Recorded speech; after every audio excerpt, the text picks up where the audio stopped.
Joining us now is Jonny von Wallström, the director of the Pearl of Africa.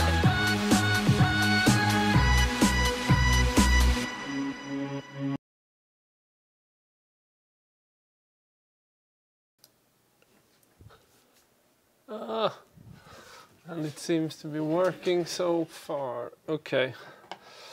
I'm gonna be talking a little bit about the Mavic 2 update, but ask anything. It's just a regular Q&A, but with some news. So I'll just start this.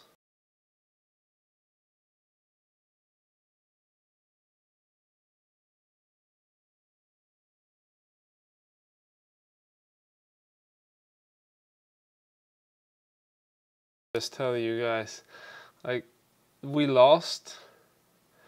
So disappointing. Sweden did their worst game in the whole World Cup. That just like, it ruins everything in your life pretty much. But good on England. I think that England is pretty shitty as a team, but they might give it a go at the finals just because there's nobody else that's good on our side. That's why I was hoping for Sweden in the finals, because there's basically nobody better than England and Sweden on this side. Croatia, I don't think so. So we'll see what happens with that. But I'm over World Cup and on to other things. Maybe I'll watch the final, but yeah, Belgium-France is pretty much the final to me. That's the last thing that I want to watch pretty much. Too bored when we lose. Anyway, to all you soccer, football, not interested people out there. So Mavic 2, I think it's super interesting with the Mavic 2 because I have the Mavic Pro, and it's a shitty drone, but a drone that I take with me at all times just because I want a drone. For fine, but for video it has so much problems. But what do you guys think and expect out of the Mavic 2? Dust35 asks, what do you think about this year's Almedalen?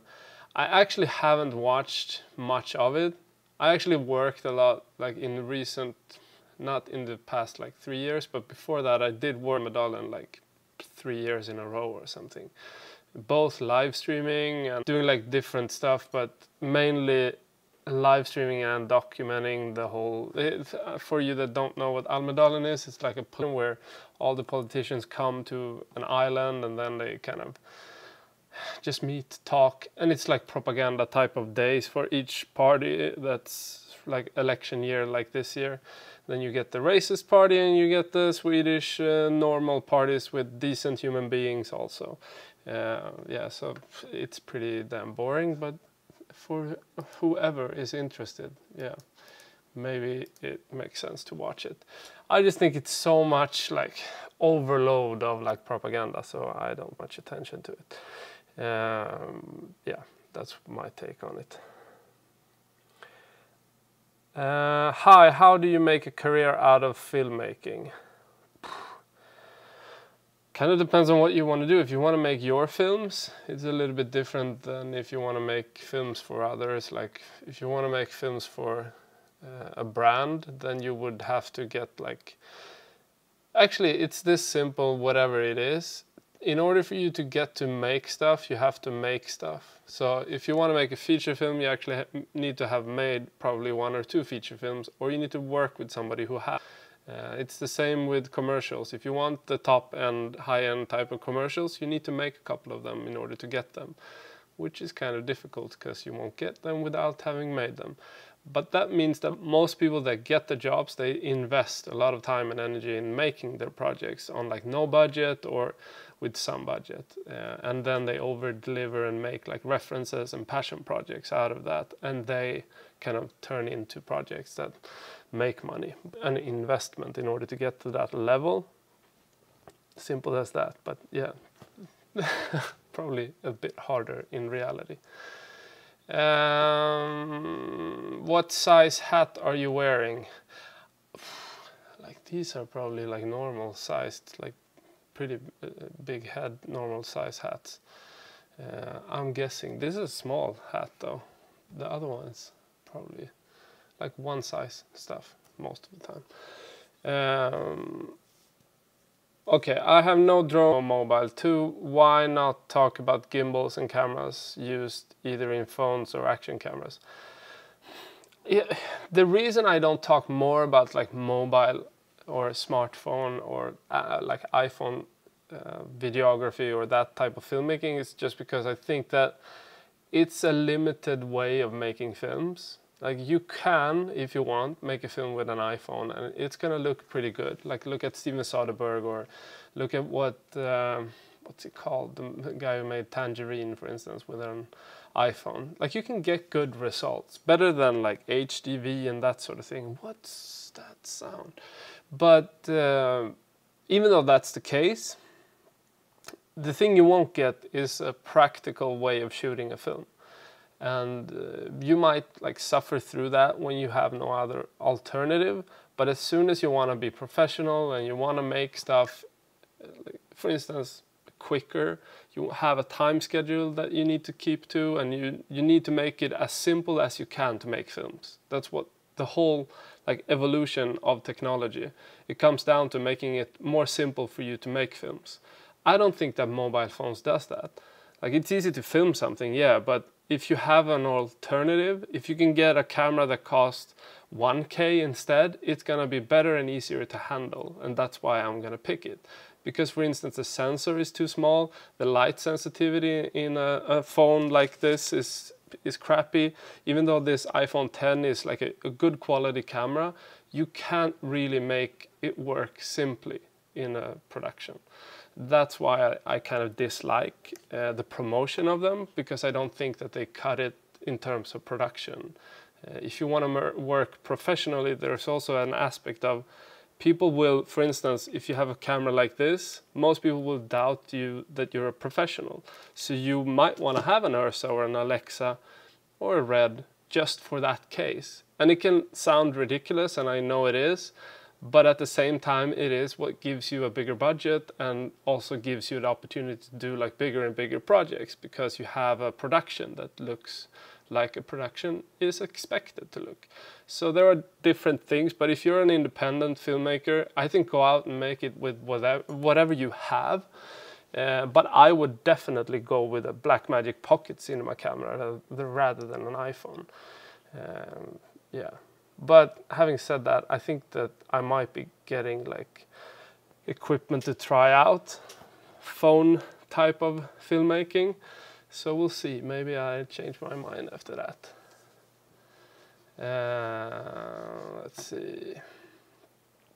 Is Mavic Pro shitty? Yeah, the biggest problem with the Mavic Pro is that it has this noise reduction algorithm going on in it. That means that it tries to make the image as good and as clean as possible, but it does it in a very bad way because of like the sensor size and the sensor type and all those things. So instead of getting a clean image, you're getting a lot of artifacts. You get an over sharpened image because they add a sharpening in the camera. And the problem that's been with like the Mavic Pro, it's been that if you have it selected as like no sharpening, it looks ridiculous. Like somehow the algorithm for like noise reduction and sharpening and everything, it actually makes it all muddy and it's unusable. So you need to have some sharpening. And with that you get instead over sharpened trees or whatever details you have. So it's kind of a catch-22 where you have to give like, okay, one of them up. Either you get like clean images in terms of noise, or you get like an over sharpened image. So that I'm hoping that they change. Like it's ridiculous if they keep the same type of thing, because I think it's even better in the Spark. So I don't know, we'll see. But yeah, the rumors is that it's gonna happen on July 18th.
Yeah, I'm hoping for that.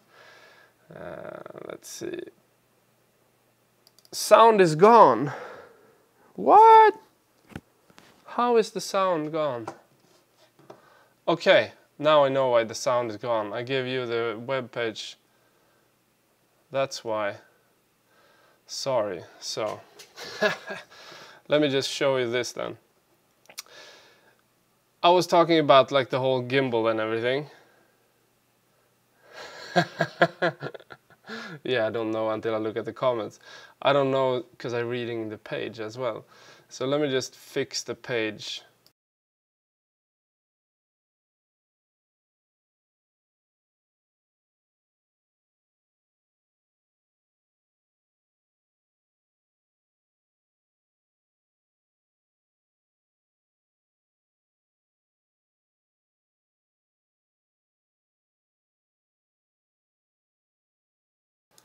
I'm not getting audio. Okay, so I didn't prepare this well, did I? I don't have the audio when I show the page, which is kind of dumb, but if I add it on this page, I'll get it. So let me just get like video window capture. Let's see, where do we have it? So I'm doing this live, which is kind of dumb, but what do you do? So this is the page that I was trying to show you.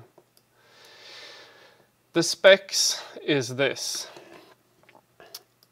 And this is all like, we don't know. Maybe it's this. Hopefully it's something like this, but yeah. If you look at the release date and everything, it's supposed to be July and August. I don't know. Mass production February, yeah, that's pretty late.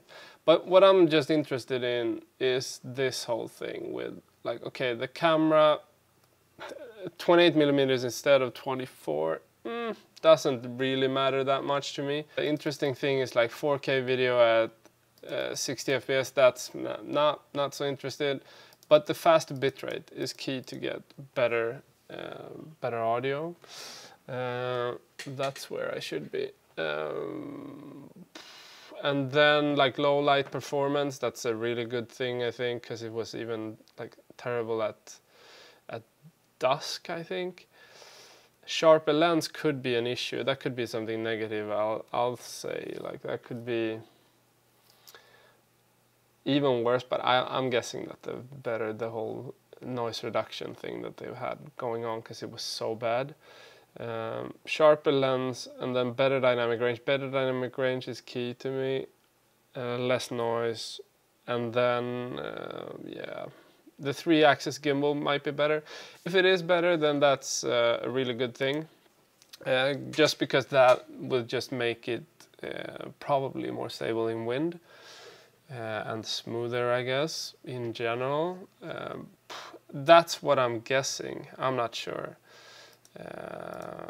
I did forget to add the sound source, yes. Okay, let me see. Is this no? It's gonna be released probably. Like there's an image out, so it's probably gonna be released on Wednesday, right? Let me see. July 18th is Wednesday, right? Or am I wrong? Yeah. No, next Wednesday. So it's probably gonna be like a big ass release that's gonna come out. But with the image that you see, like people have been speculating that this is like iJustine's fingernails on the image. I don't know if you can see here, but yeah, these. I don't know if that's the truth, but supposedly she would have it then. But I just think it's interesting to see like what they might change. Like even with flying like the Phantom 4, I feel like it doesn't even come close to the Inspire 2 X5R camera, which I feel it's kind of yeah, that's kind of ridiculous, because it's not as clean image, but it should be pretty good. Like it shouldn't be over sharp, but it often is. It shouldn't have as bad dynamic range, but yeah, it doesn't even come close. But I understand that there's a raw camera. Like I have it. So, but I just think that the cameras should be better. I would like if they made like bigger sensors so that they would like be better at creating an image. But yeah, not yet. I've got a chance to visit Europe in October, November. Should I come to Sweden? October, November is probably the worst time to be here. Pretty much. Like the weather is awful. It's dark. It's not cold enough to have like northern lights. So I would say go some other time, but that's just me. But Alex is saying yes.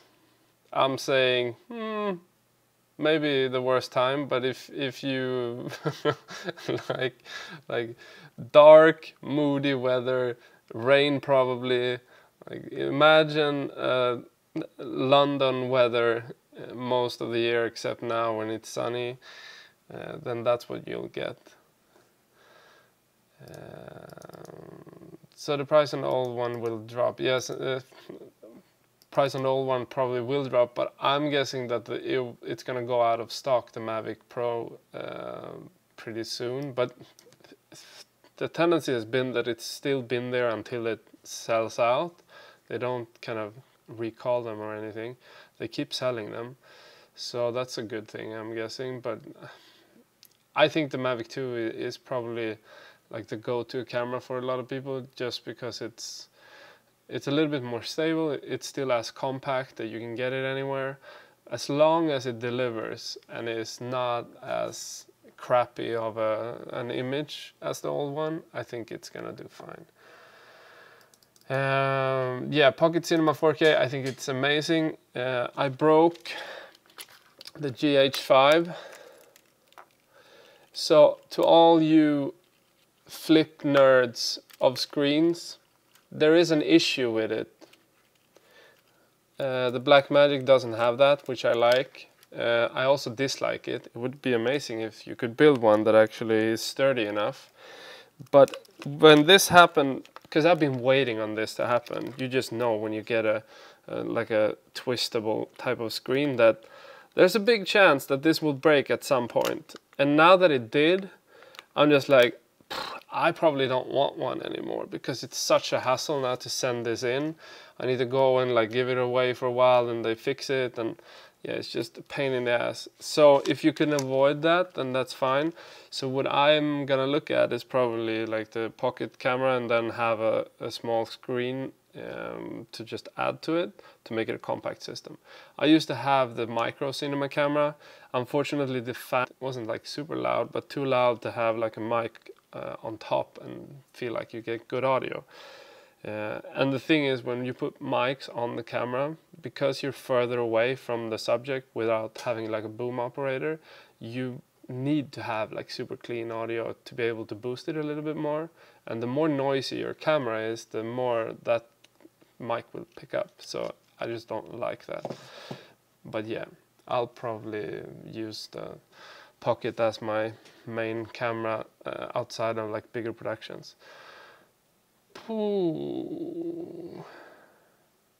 Is it too cold in October, November? It's not cold. It depends on where you're from though. But if you go to London, you don't get any better like weather. You get more rain there, I'm guessing. So in that sense, like, I don't know. London is like a nice place to hang out, but Stockholm is more chill. So I'd probably go to Stockholm rather than London, but that's totally up to like what your preferences is on what you want to do. I will say though that October, November is probably the worst time in terms of like things happening in Stockholm. Like you have like this summer season in Sweden that's amazing, and you have like all the bars and like all that stuff, but nothing is probably happening in November, October. That's something that you want to be here for. I'll probably, like, if I would go anywhere, I would go to the south, or I would probably go to like Faroes, for instance, has this season. Probably you could probably, yeah, I've actually been to like Lofoten in October a lot of times. That's a like amazing time to be there, because it's not as crowded. So that would probably be an alternative. But otherwise, if you go to the Faroes, for instance, you'll have like that moody weather any time of the year pretty much. So you could go there and still get the same. Yeah. You balance your YouTube channel with your poetic takes on cinema, light and life with other ones, like what gear? Is that a deliberate choice, practical versus labor of love? Yeah, I just think I would get bored making something that's a unique work of art type of thing. And I like to have that mix, because it's not sustainable to only do that for me. Then I would just upload like maximum once a week. But if I do other stuff, then it makes sense. But I also feel like, okay, we need growth in the channel, and those films doesn't do that as much. Like I think Casey is probably a rare example of somebody that's actually made his life into like a series that isn't like only fun humor type of thing. Because if it's comedy, then it's something else. But he kind of mixes that with like hard work and just like talking about stuff. And I just feel like nobody else is and that I feel is like mainly missing on YouTube, for instance. You don't have a lot of channels that like show you what it is to work professionally. Like Gary does it, Gary Vaynerchuk does it in business, and there's probably a couple of people that do it, but it's pretty rare that you get like first insight into things. And with like the whole doc that I made before, The Pearl of Africa, we did a series that was more experimental. We didn't know what we were doing. We're just like doing it to build an audience and release the project. Now I feel like we've done that. We've learned how to make it. So for the new film, we started long before the film is done. So it's like, okay, a year and a half into the making of the film that we started to really like push things out. But it's still probably a year or two until the film is finished or that it goes into editing. So it's going to be like an early process to follow along. And the same goes for like advertising. When we do advertising campaign, we actually have like a BTS take on everything. So we have somebody that does that for every production. And that's just to be able to show you what it is to work like firsthand, not being like the type of like just talking into the camera type of tutorials. Because I mean, those you have a ton of. I just feel like the things that are missing is like seeing somebody work firsthand. So that's what we want the channel to be. And when we do tutorials, we also want to have like the last 2 episodes. There hasn't been time to do like proper type of tutorials. But then I'll just like, let's just get it out. I don't like think it's that big of a deal to make like 2 videos that are less production value, even though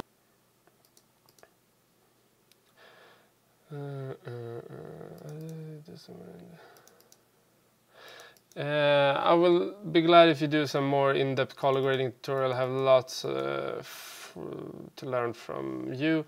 We probably like will do at least like once a month. We'll do like color grading. I'm thinking of like what, because we have a list of things that we want to do, but what would you guys be interested in terms of color grading? What types of tutorials or what types of things are interesting and isn't like as exposed, or what type of stuff do you want to see? Because like everybody can Google things and you need to learn this, you need to learn, and then we go like step by step through that whole list. Yeah.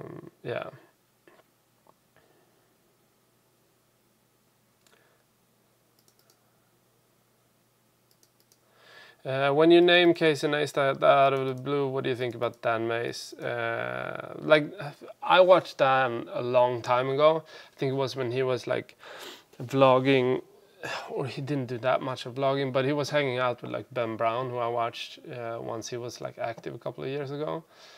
And Dan was the first person, I think, outside of Casey that I felt like this guy has such a unique and rare talent. Like he has like the ability to do like stuff that nobody else can do. He has a unique personal style, and that's still what I feel. I just feel like it was very late that people discovered him, and it was very late that he kind of focused on YouTube, because he has done like YouTube videos for a while. But he's an amazing talent, and he tells like his stories, which is nice. Get a lot of that. Most people do like the type of informational content on YouTube, but you rarely get people that have like a work of art type of feel to everything they do. He does much more than we do, I feel, because we have like a mix of that and tutorial stuff. I just to have that artistic integrity that he has, to just do what he likes to do.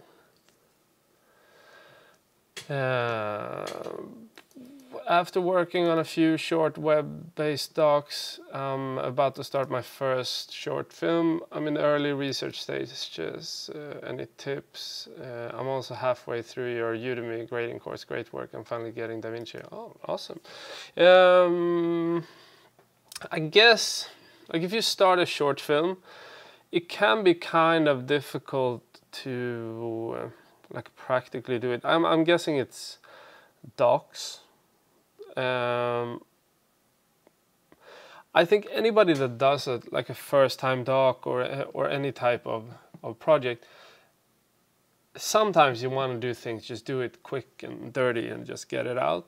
But I think a lot of people would probably have a much better experience if they didn't rush it and have some patience with the story and let it evolve. Because what you get when you follow somebody for like a year or something like that, 2 years, 3 years, you get a natural, it's a story told by the director, and it comes down to the talent of the director. And that can be like an amazing film, but usually what makes docs really strong is when they have the natural arc of life, and it becomes less predictable just because of that. Because every time that people decide for the story, what the turning points or whatever it's going to be is, it comes down to like a super talent that actually tells good stories. And that comes down to like the best in the world will be able to tell a story like that. But that's like how many % of people can do that? Probably nobody in terms of like numbers. So if you look at it that way, I would like have more patience and either study the craft. Like you have to make stuff in order to get better, so you should make stuff. But I would have patience in order for the story to kind of evolve, just because you learn from that as well, and not rush it and think that it has to be finished straight away. Yeah, that's my biggest advice, I think.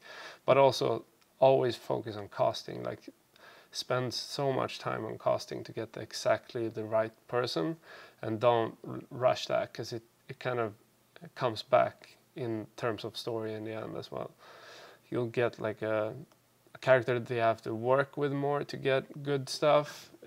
You also get like not as good locations by having the wrong type of character. So there's a lot of things that that happens. Let's see. Would love to see color grading C-log footage. Yeah, that could be done. I remember him a long time ago. Okay, so back to Dan Mace. I remember him a long time ago. His way of telling stories is amazing. All the metaphors and synonyms. Yeah. When are you coming to South Africa? I would love to help film for you. Probably in September, I think. Like we have an advertising production there at the same time, so it's we're kind of waiting on like getting that thing through first. But it's probably happening in September, I guess. So I'll let people know what's happening. But probably in like mid-September-ish is my guess. Yep, okay. So will you be doing this live chat every day? No, I'll just do it like once a week. That's enough. Like that's the thing though, that most people don't want live streaming on YouTube. Most people think that live streaming is pretty boring, but the passionate people love live streaming. So it's such a it's hard to balance the whole thing. It's such a big okay, so do you do it for like community and try to get people more engaged, or do you do it to grow? Because I don't think you'll grow much off of doing like Q&A shows. but you do get like more of an impact or communication or like a relationship with an audience. So I just like it, and I think it's a really good way to find out what type of content you need to make for the channel as well. So having that type of discussion with you guys really helps the channel to evolve. It's not only like you go and you ask the questions and then like you come back. We analyze what type of questions and see like what type of stuff people are interested in as well. What do you think about Peter McKinnon? I think in the beginning with Peter, I felt like, okay, so he is just like copying Casey, which I think most people thought. But then now I think he's evolved much, much more. Now I think he has his own style and he has made it into something unique. I think it's funny because I don't think it's bad that, for instance, Peter does B-roll. I think it's bad for all the people that copy Peter doing B-roll, because it's his style and it works with what he does. But for other people, I think for most people that copy him, it doesn't work because it's not their style. I really like most of the stuff that he does. The problem for me is that I'm so far ahead of what type of tutorials he does, so it doesn't interest me in the content that he does in terms of like learning. So the stuff that I love that he does is the more him being him and like the everyday stuff, or if he goes and does stuff. Like it's more that I like watching him and Maddie do stuff. It's not like him as what he's teaching. That's not so interesting to me. But that's just because I'm doing other stuff. Or I've done that so many times. Like the stuff that he teaches, I teach. So that's why. And that's what I feel with this channel as well, that I don't want to make this channel into that as well. I want it to be like something that if you start out with filmmaking, you can take something. And if you have worked with this for 10 years, you can still take something from it. That's what I try to avoid. And I think the more we make stuff, the more we realize that like the stuff that's fun to make is just the everyday like stuff. So for instance, me hanging out with Maddie in Yukon is more interesting, and that's what I think makes people tend to like love Casey in Every Second as well.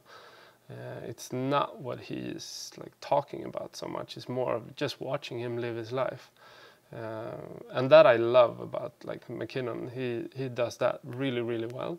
And it makes sense for him to use the B-roll that he does just because of it. So it kind of comes down to what you do. If you have a style, then anything is possible. But if you don't have a personal style, then just taking certain things without making it yours would just look ridiculous. Yeah. Where's the mouse? There it is. Can you review some of our channels? I can, definitely. I don't know how we would do it, but if you comment on this video, send the channel. I don't know if what it will take as spam, but you'll probably realize that when you send it. But just write the channel name maybe, so it's not a web address, because then it probably gets filtered out. So just the name of it, and then I'll pick like 5 or so, or just once a week, something like that. We'll see what makes sense, but then just go through and just get a feel for it. Now it's more fun if it's something that's filmmaking centric and not like just having a YouTube channel, because then it becomes like one-dimensional in my opinion. Maybe I can look at like storytelling if you do like a reviewing channel, but that's going to be something so different from what I do. So back to the Mavic. I think that like I don't think that this will be the case, but there's a rumor about it being 10-bit video. If that's the case, then I think that the Mavic will like knock it out of the park, because I think that and that like the processing of the image, that's made it so hard to use in a professional type of way. Because we've used it for like a couple of commercials where we didn't have a choice. There was two times that we actually broke the Inspire 2 or Inspire 1 with X5R, and had to buy a Mavic in order for us to get some shots, because when you're out shooting, the Mavic is the one that you can access in like any store pretty much. So that camera has been used in commercials and you can make it work, but it's always like a lot of post-processing to make it look similar to the high-end cameras. And if you get 10-bit, then that will kind of make that much easier, because you don't have the bit depth because it's so compressed, and you don't have the dynamic range because of the 10-bit missing. So hopefully they add that. And then the obstacle avoidance is a big thing, because you probably get obstacle avoidance in the front and on the sides and in the back as well. Maybe you get it in the bottom and the top, but I'm not so sure. But of course that's a big thing. It makes it much more easier to shoot stuff, just because when you do one camera and drone operated type of shoots, it's much easier. You don't have to think so much about that. You can think about getting the picture. I wouldn't go out and fly like a maniac, though. I would still, know what I'm doing, but you still have like a way of getting a bit more safety in your shoots. What was the first camera and how did you get started? The first, like, I had a stills camera first, but the first video camera was a JVC, don't remember. It was an HDV camera. It was probably as big as the Ursa, something like this, a little bit less heavy, I think. If you know about the Canon XL1 and XL2, it was kind of similar to that, but HDV, so probably the XL2 was HDV. I don't know, you old people would probably know. So I had a camera like this. It was like mini DV tapes in it, 1080p I think. That camera, you put an adapter on that was as big. So the camera was like so. So you had an adapter that was like that, and then you had the lens, and then you had the camera. So something like that. Just imagine carrying that around. And it's kind of like the anamorphic adapters that you can get today. You had to focus it first on the adapter, then you had to focus it on the lens. And then you had the whole adapter thing that made it like 35mm equivalent. It had like a grain thing that was like a plate, and on that was like a pattern, and then that was shaking all the time to kind of make the pattern of film, or would be more filmic looking. And then you have like 35mm still lenses and that sort of thing. That was like super popular when I got that camera. That was the first one I bought. Before that I had cameras in like film school and stuff, but that was the first one we bought. Kind of, interesting to work with. I made my first like short that was in Cannes with that one. And certain shots are so bad because you have the pattern of the 35mm thing that's visible because the focus was off or something. So you can like be happy for the phone quality today, but there's better, so you always want better. So yeah. What was your that was the one I had. What made you quit doing TVC besides you liking the doc style more? I mean, I do TVC sometimes, but it's usually when it's doc styled.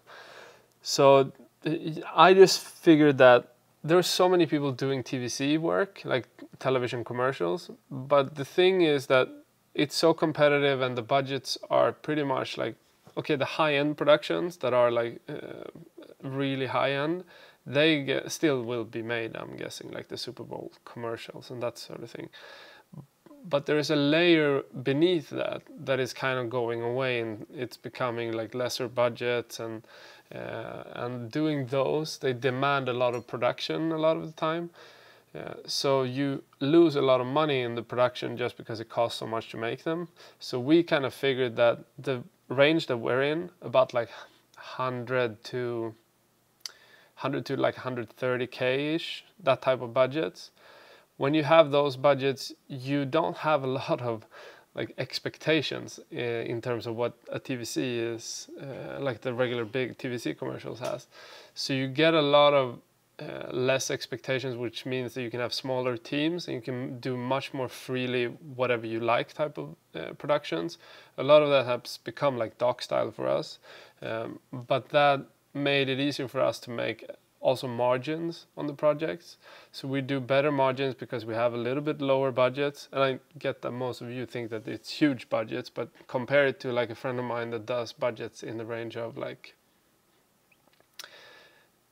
1 million, something like that, then it's not that much. So that range is like, okay, it's a proper budget that you can do a lot of things with, but it's still much less than the big TVC commercials. And like a normal TVC commercial, I would guess is around like 400 to like 600K or something. So we just felt like this space is not so competitive for us. We get a lot of stuff that we pitch for because of it, but it also means that you kind of need to like have smaller teams, which we're super efficient doing because that's the doc stuff that we do, but it's still like the cinematic quality. And then another thing is just style, like being different. So just picking a segment that you want to be in and then try to own that and be different in that and not do what everybody else does.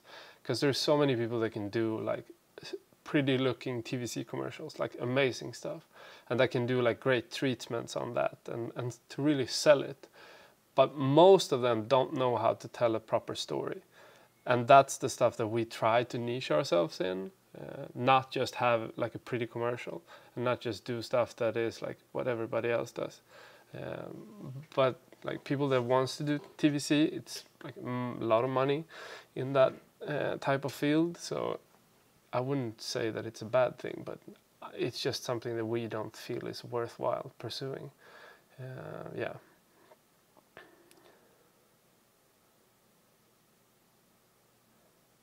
Some documentaries that I must see. I recommended some last week, so let's come up with some new ones. Given on Netflix is good. What else? Trying to think of directors here as well. Oh, what's his film called? Let me see.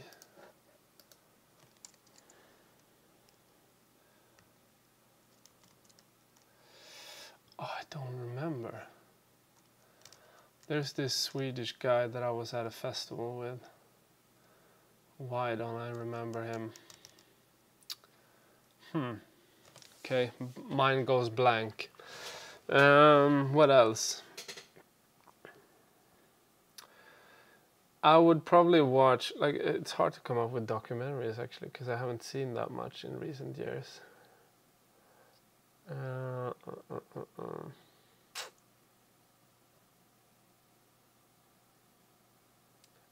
I'm actually, like, every festival I go to, I watch about like one film. I hear a lot about films though. The Island and the Whales is a good film that you should watch. Brother is a Norwegian film that you should watch, or Bröder, something like that. Should be some Danish ones as well.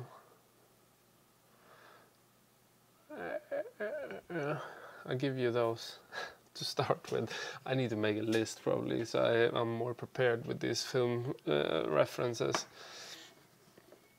What did that one answered? Do we get through 10-bit in GH5?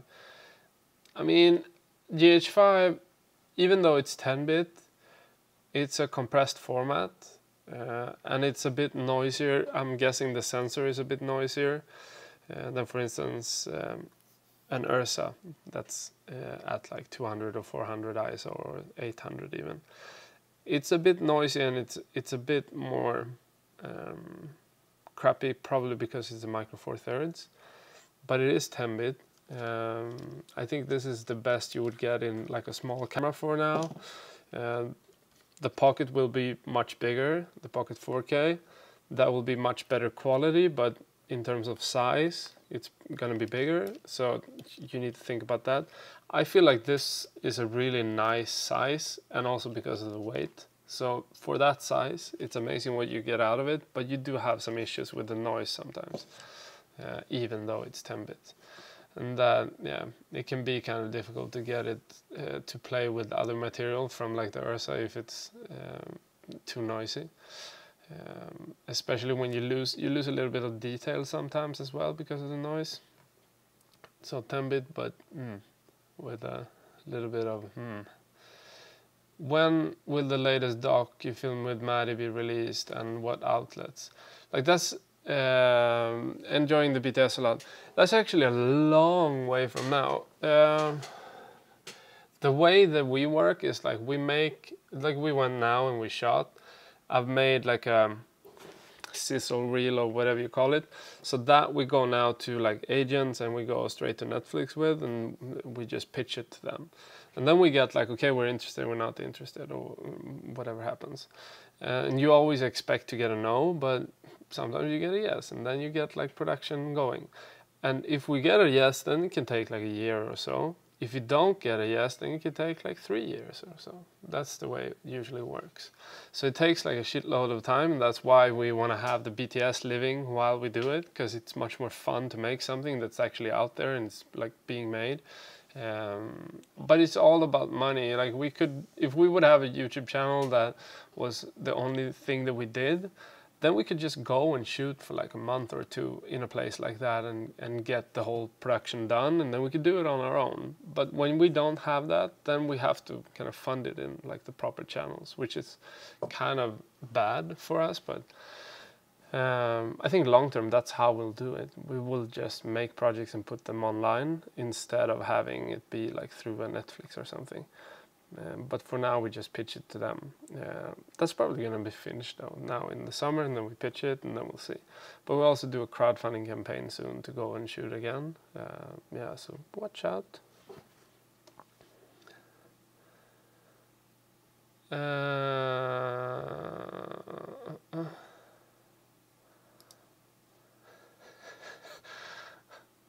We got somebody that we can put on timeout here. Trump is Jesus.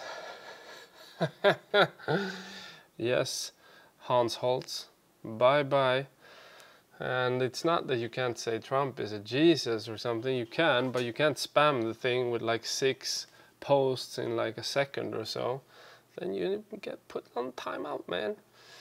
Okay, so I've never heard about DSLR or had any idea about this field, photo film, but in 2016 I just bought a GH4 and getting started, which I feel is a bit abnormal, but hey, your tutorials helped me a lot. Yeah, I mean, it's pretty hard with like starting with cameras and stuff because you have everything in the palm of your hand. This is a camera that you could shoot a feature film on easily. But it takes such a long time to learn how to do that, and it comes down to just like practicing. With a GH5 or GH4 or whatever you have, like the quality is so good, so that makes it easier to be sloppy, I think, for a lot of people.